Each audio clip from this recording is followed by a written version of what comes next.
Hello दोस्तों, स्वागत है आपके अपने चैनल कॉमर्स एकेडमी 2.0 पर। आज हम बात करने वाले हैं कि आरपीएससी द्वारा आयोजित फर्स्ट ग्रेड के जो कॉमर्स का जो टॉपिक है वो आज हम कंप्लीट करने वाले हैं।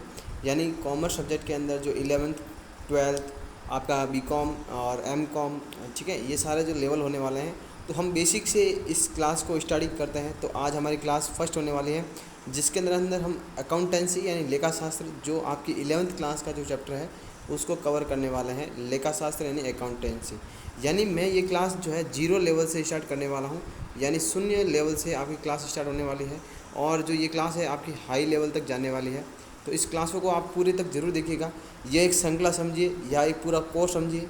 ये जो नोट्स हैं, जो मेरे खुद के हैंड रिटन नोट्स हैं, मैं खुद जो है इससे ही जो है तैयारी करता था और आपको भी इसी से तैयारी करनी है। तो ये बहुत ही अच्छे नोट्स हैं, मेरे खुद के लिखे हुए नोट्स हैं, कहीं से भी कॉपी पेस्ट नहीं किए गए हैं। तो मैं एक एक जो है नोट्स के बारे में, मैं आपको पीडीएफ चाहिए तो भी मिल जाएगी और आपको जो है समझना है तो मैं आपको अच्छे से समझाता हूँ। तो मैं क्लास को आगे करता हूँ बिना किसी देरी किए। तो सबसे पहले हम बात करते हैं अकाउंटिंग प्रोसेस की, यानी लेखांकन प्रक्रिया। लेखांकन प्रक्रियाओं के अंदर देखना, सबसे पहले हम बनाते हैं जनरल, जिसे रोजनामा या जनरल भी कहते हैं, इसे कहते हैं। सेकंड जो इसका स्टेप आता है जनरल के बाद हम बनाते हैं लेजर, जिसे हम खाता बही कहते हैं। खाता बही के बाद हम बनाते हैं हमारे जो सहायक बहियाँ होती है, यानी सब्सिडी बुक होती है, ठीक है। उसके बाद हम बनाते हैं ट्रायल बैलेंस यानी तलपट बनाते हैं। उसके बाद हम अंतिम खाते यानी फाइनल अकाउंट बनाते हैं और उसके लास्ट में जो है फाइनल अकाउंट विद एडजस्टमेंट हम करते हैं, समायोजन करके हमारा सारा अकाउंट क्लोज कर लेते हैं। तो अकाउंटिंग प्रोसेस की बात करते हैं तो general, ledger, subsidiary book, trial balance, final account और फाइनल अकाउंट विद एडजस्टमेंट। तो ये है हमारी लेखांकन प्रोसेस, ठीक है। चलिए अब आगे बात करते हैं आपके। सबसे पहला पॉइंट है जनरल, इसके बारे में पढ़ते हैं जनरल क्या होती है, जनरल के अंदर कौन कौन सी जो मदें शामिल की जाती है। तो देखिएगा, सबसे पहला पॉइंट है हमारा जनरल, जिसे रोजनामचा कहते हैं, इसे हम जनरल भी कहते हैं। जनरल में लेन देनों का लेखा प्रमाणकों तथा स्मरण पुस्तकों की सहायता से किया जाता है। यानी जनरल के अंदर जो भी लेन देनों का लेखा हम वाउचर या स्मरण पुस्तक के आधार पर करते हैं। अब देखिएगा जनरल, अब मैं तो की पॉइंट बना के आपको शॉर्ट में एकदम नोट्स बना के दे रखे हैं। जनरल लेखांकन की प्रारंभिक पुस्तक होती है।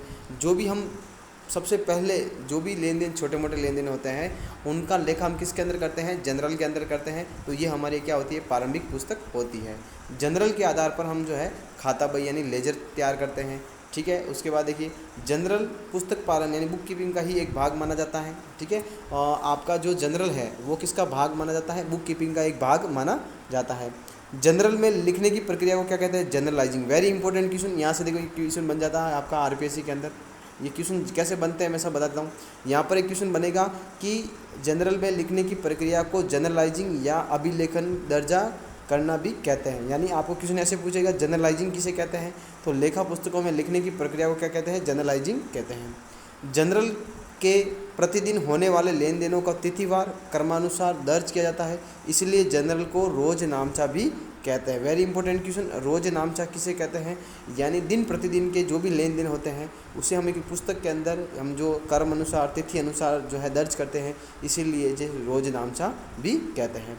जनरल के योग को आगे ले जाने की प्रक्रिया को कास्टिंग कहलाती है। वेरी इंपॉर्टेंट है, ध्यान रखना। अगर आपको कह दिया जाए कि कास्टिंग किसे कहते हैं, तो जनरल के योग को आगे ले जाना कास्टिंग कहलाता है। यानी यहाँ पर कैरी फॉरवर्ड और जो है बैलेंसिंग फॉरवर्ड जो है आपका आता है। जनरल के अंदर कितने कॉलम होते हैं, 5 कॉलम होते हैं। जनरल के अंदर कितने कॉलम होते हैं, 5 कॉलम होते हैं। देखिए कौन कौन से कॉलम होते हैं मैं आपको बता देता हूँ थोड़ा सा। चलिए देखो, जनरल के अंदर कौन कौन से कॉलम होते हैं, 5 कॉलम होते हैं, ठीक है। ये थोड़ा ध्यान रखना। आप जनरल कभी बनाते हो तो ऐसे जनरल बनती है आपकी, है ना।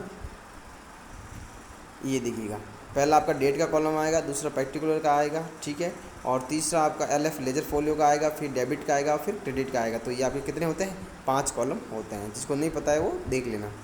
अब चलते हैं खातों के प्रकार। खाते कितने प्रकार के होते हैं, वेरी इंपॉर्टेंट क्वेश्चन। ये अपना जो है नाम है, क्योंकि इस पर थोड़ा कॉपीराइट लगाना ज़रूरी है, क्योंकि नोट्स कोई ले नहीं ले, इसलिए। खातों के प्रकार, जिसको चाहिए वो टेलीग्राम पे इसकी पीडीएफ मिल जाएगी। खातों के प्रकार, खाते कितने प्रकार के होते हैं, टाइप्स ऑफ अकाउंट। तो अकाउंट जो है सामान्यतः 3 प्रकार के होते हैं। कौन कौन से होते हैं, सबसे पहला है व्यक्तिगत खाता, ठीक है। यूँ तो 3 प्रकार के होते हैं, लेकिन हम इसे मोटे तौर पर 2 भागों में बांटते हैं ना। ऐसे देखो, ये 3 प्रकार के हो गए, व्यक्तिगत, ठीक है, और वास्तविक और आपका अवास्तविक खाता ना, ध्यान रखना। यानी व्यक्तिगत खाते के अंदर 3 खाते आते हैं, प्राकृतिक खाते, कृत्रिम खाते और प्रतिनिधित्व खाते। अव्यक्तिगत खाते के अंदर वास्तविक खाते और अवास्तविक खाते, जिसे वस्तुगत खाता या नाममात्र भी खाता कहते हैं। जब आप पढ़ते थे, जब आपको ऐसे ही फॉर्मेट में पढ़ना है तो ध्यान रहे, व्यक्तिगत खाते यानी जो है पर्सनल अकाउंट, ठीक है, रियल अकाउंट और नॉमिनल अकाउंट, इसे बोलते हैं रियल अकाउंट और इसे बोलते हैं नॉमिनल अकाउंट, ठीक है। ये है आपका पर्सनल अकाउंट, रियल अकाउंट और नॉमिनल अकाउंट। ये 3 प्रकार के मोटे तौर पर आपको 3 भागों में बांटा गया है, ठीक है। तो ये आपको ध्यान रखना है। अब इसको एक एक को भी पढ़ना, यहाँ से क्वेश्चन डायरेक्ट आरपीएससी में पूछ ले जाते हैं, तो ये थोड़ा ध्यान रखना। मैं आपको बता देता हूँ, ये मैंने एक चार्ट बना के बताया है आपको। खातों के प्रकार टाइप्स ऑफ अकाउंट, इसको मैंने 2 भागों में बांटा है। एक तो है व्यक्तिगत खाते और दूसरा है अव्यक्तिगत खाते, ठीक है। यह है आपका पर्सनल अकाउंट और यह है आपका नॉन पर्सनल अकाउंट, ध्यान रखना, ऐसे भी बोल सकते हो। अब पर्सनल अकाउंट के अंदर जो है सबसे पहला आता है आपका प्राकृतिक व्यक्ति, यानी कोई राम हो गया, मोहन हो गया, ये आपके कौन से हैं, प्राकृतिक, यानी पर्सनल अकाउंट के अंदर ये आते हैं प्राकृतिक व्यक्ति, ठीक है। उसके बाद है आपका आर्टिफिशियल जो है पर्सन, जैसे बैंक हो गया, कंपनी होगी, फर्म हो गए। फिर जो है आपका प्रतिनिधित्व करता है किसी व्यक्ति का, जैसे कंपनी, ड्राइंग, जो किसी व्यक्ति जो मालिक होता है उसका जो है क्या करता है, प्रतिनिधित्व करता है। तो प्रतिनिधित्व खाते के अंदर कैपिटल आता है, ड्राइंग आता है, आउटस्टैंडिंग आती है और आपकी प्रीपेड एक्सपेंसेज आते हैं। अब देखिएगा रियल के अंदर कौन कौन से आते हैं और अवास्तविक के अंदर कौन कौन से हैं, नॉमिनल के अकाउंट कौन कौन से आते हैं। देखिएगा वास्तविक के अंदर सभी वस्तुगत खाते आते हैं जिसके अंदर समस्त माल और संपत्तियों को दर्शाया जाता है, और अवास्तविक या नाममात्र के अंदर समस्त खर्चों व हानियों और लाभों को दर्शाया जाता है। तो ध्यान रखना, ये है आपके खातों के प्रकार का एक चार्ट जिसको आपको समझ में आ गया होगा। खाते 2 प्रकार के होते हैं मोटे तौर पर, व्यक्तिगत और अव्यक्तिगत। व्यक्तिगत के अंदर प्राकृतिक खाते और प्राकृतिक व्यक्ति, कृत्रिम व्यक्ति और प्रतिनिधित्व व्यक्ति आते हैं, और अव्यक्तिगत खाते के अंदर वास्तविक और अवास्तविक आते हैं, ध्यान रखना, जिसे रियल और नॉमिनल भी कहते हैं, ठीक है। तो अब चलते हैं आगे। ये हमारा नाम मैंने आपको जैसे बता दिया। अब देखिए यहाँ पर आरपीएससी में ऐसे क्वेश्चन भी आ सकते हैं, थोड़ा महत्वपूर्ण शब्दावली से ध्यान दीजिएगा। ये क्वेश्चन यहाँ से डायरेक्ट आता है कि स्टॉक किस प्रकार का अकाउंट है। तो स्टॉक क्या है, एक माल है, तो ये रियल अकाउंट के अंदर आएगा। बैड डेब्ट्स किसके अंदर आएगा, ये खर्चा हो सकता है आपका, तो नॉमिनल अकाउंट के अंदर आएगा। प्रोविजन फॉर बैड डेब्ट्स किसके अंदर आएगा, पर्सनल, किसी व्यक्ति से संबंधित होता है, पर्सनल अकाउंटों के अंदर आता है। डेप्रिसिएशन नॉमिनल अकाउंट के अंदर है, क्योंकि डेप्रिसिएशन क्या होती है हमारे लिए, क्या होती है, हानि होती है। तो लॉसेस को मैं जो है नाममात्र यानी नॉमिनल अकाउंट के अंदर आएगा। Provision for depreciation account real account के अंदर आएगा। सैलरी किसके अंदर आएगा, तो नॉमिनल अकाउंट के अंदर आएगा। सैलरी पेड अकाउंट किसके अंदर आएगा, नॉमिनल अकाउंट के अंदर आएगा, ठीक है। ये लिखा हुआ सैलरी पेबल अकाउंट, ठीक है, तो ये आएगा पर्सनल अकाउंट, यानी किसी के प्रतिनिधित्व व्यक्ति खाता किसी व्यक्ति को प्रतिनिधित्व करता है। सस्पेंस नो किसी कोई प्रकृति नहीं है, देखिए ध्यान रखना, सस्पेंस अकाउंट की कोई प्रकृति नहीं है, ध्यान रखना। तो ये यहाँ से क्वेश्चन डायरेक्ट पूछ लिए जाते हैं। अब हम बात करते हैं वेरी इंपॉर्टेंट अपने अकाउंट्स के अंदर, जो आप 11th क्लास के अंदर पढ़े थे, जो है आपके गोल्डन रूल्स, कि यहाँ पर जो है आपके मोटे तौर पर 3 गोल्डन रूल्स दे रखे हैं। तीनों अकाउंट के 3 गोल्डन रूल्स दे रखे हैं, वो आपको आने ही चाहिए। ये अकाउंट की बेसिक्स रूल्स है जो आप सभी को आने चाहिए। तो देखिएगा, सबसे पहले हम बात करते हैं पर्सनल अकाउंट यानी व्यक्तिगत खाते के अंदर। तो पाने वाले को क्या करते हैं, हम डेबिट करते हैं, ठीक है। जो भी व्यक्ति पाने वाला होता है उसे हम क्या करते हैं, डेबिट करते हैं। और जो व्यक्ति देने वाला होता है उसे हम क्या करते हैं, क्रेडिट करते हैं। ये कौन सा अकाउंट है, व्यक्तिगत अकाउंट, इसे हम पर्सनल अकाउंट भी बोलते हैं। रियल अकाउंट, इसे वास्तविक खाता बोलते हैं। जो वस्तु व्यापार में आती है उसे हम क्या करते हैं, डेबिट करते हैं, और जो भी वस्तु व्यापार से जाती है उसे हम क्या करते हैं, क्रेडिट करते हैं। नॉमिनल अकाउंट यानी नाममात्र खाता, इससे देखो समस्त खर्चे और हानियों को क्या करो, डेबिट करो, और समस्त आय व लाभों को क्या करो, क्रेडिट करो। तो ये हम मोटे तौर पर 3 भागों में बांटा गया। इस सब के 2-2 पॉइंट है, तो मैं वापस बता देता हूँ। व्यक्तिगत खाते यानी पर्सनल अकाउंट, पाने वाले को डेबिट करो, देने वाले को क्रेडिट करो। रियल अकाउंट यानी वास्तविक खाते, इसके अंदर देखिए आने वाली वस्तु को डेबिट करो और व्यापार से जाने वाली वस्तु को क्या करो, क्रेडिट करो, ठीक है। नॉमिनल यानी नाममात्र खाता, समस्त खर्चे और हानियों को डेबिट करो, समस्त आय और लाभों को क्रेडिट करो। तो ये थे आपके गोल्डन रूल्स। देखिएगा, अब यहाँ पर थोड़ा सा कोई एक चार्ट से समझिएगा। आपको अगर लेखांकन समीकरण के बारे में पूछें कि लेखांकन समीकरण के आधार पर गोल्डन रूल्स कितने भागों में बांटा गया है, तो 5 भागों में विभक्त किया गया है, ठीक है।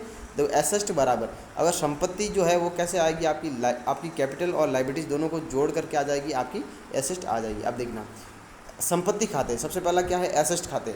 एसेट खाते के अंदर जब बैलेंस है, इसके अंदर अगर हम वृद्धि करते हैं, डेबिट करेंगे, बैलेंस के अंदर वृद्धि होती है तो डेबिट करेंगे। इसका बैलेंस क्या होता है, डेबिट बैलेंस होता है। देखो एसेट का हमेशा क्या होता है, डेबिट बैलेंस होता है। अगर एसेट में वृद्धि होती है तो डेबिट होती है, और अगर एसेट में कमी होती है तो उसे हम क्या करते हैं, क्रेडिट करते हैं।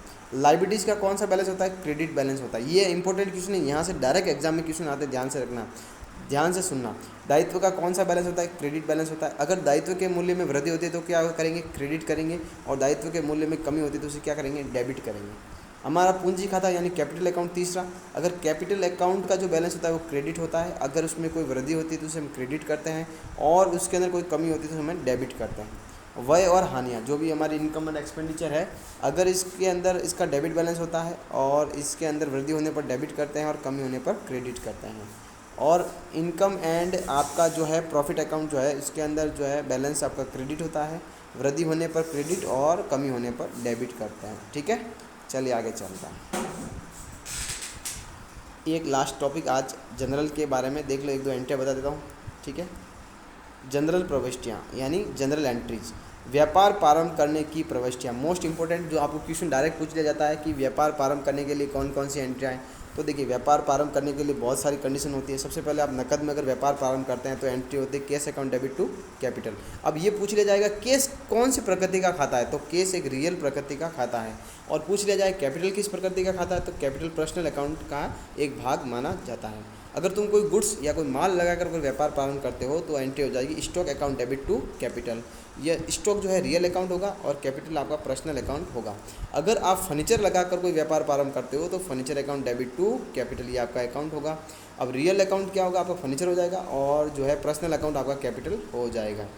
ठीक है, चलिए आगे चलते हैं। तो अब देखिए आगे, अब आपको और बता देता हूँ गुड्स माल के संबंध में ना। अगर कोई गुड्स है, अगर माल खाता है, गुड्स अकाउंट है, तो वास्तविक खाता होता है। गुड्स अकाउंट जो है आपका, माल खाता क्या होता है? एक रियल अकाउंट होता है। जैसे इसके अंदर purchase, sales, purchase return, sales return, ये सब क्या है? रियल अकाउंट के पार्ट माने जाते हैं। परचेज का डेबिट बैलेंस, सेल्स का क्रेडिट, परचेज रिटर्न क्या होता है? क्रेडिट होता है, और सेल्स रिटर्न डेबिट होता है, ये ध्यान रखना। राम ने पुराना फर्नीचर बेचकर व्यापार प्रारंभ किया, इसकी एंट्री क्या होगी? तो हमें फर्नीचर से मतलब नहीं है, हमें केस हमारे पास आ रहा है, तो ध्यान से रखिएगा। Cash account debit to capital, ये हमारा एंट्री होगी। तो केस क्या होगा? रियल अकाउंट, कैपिटल हमारा पर्सनल अकाउंट हो जाएगा। ठीक है, तो ये था आज का वीडियो। कल हम पढ़ेंगे माल खरीदने की प्रविष्टियाँ।